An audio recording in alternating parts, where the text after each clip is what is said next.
जी बिल्कुल دا वخت زه صوفي شاعر رحمان بابا په مزار کې موجود یم او دلته کې یو ډېره غټه دستربندي شوې ده څنګه چې هر کال کېږي. دا وخت موږ سره میراج الدین صاحب موجود دی چې کوم د دې زیر نگران د هر څه کېږي هغې سره خبرې کوو. څه به وایي تاسو؟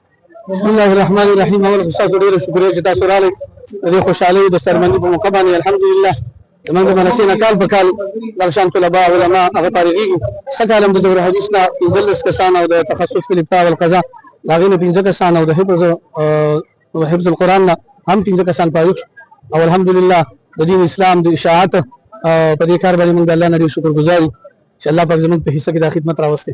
زه تمام علما کرامو او د شیوخو شکریا ادا کوم چې الحمدلله دوی د علماو تربیت وکړو، بیا ورته کتابونه وښول دیني. نو الحمدلله نن چې کوم دی هغه خوشحالي راغله او هغې خپل ټیم پوره کړو. الحمدلله علما کرام شو.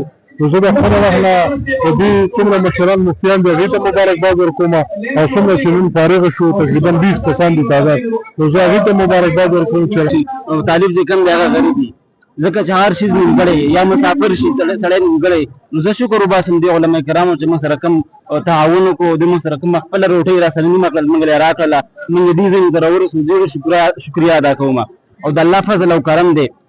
دارنګه زموږ علما کرامو موږ ته چې کوم دی د دې خبرې درس راکړی دی چې تاسو چې کوم دی په معاشره کې خلکو ته ښه ځان ښکاره کوئ او تاسو باندې خلک اعتماد وکړي، د دین خدمت وکړئ. د دین خدمت سره سره چې کوم دی خلک راوبلئ دین ته.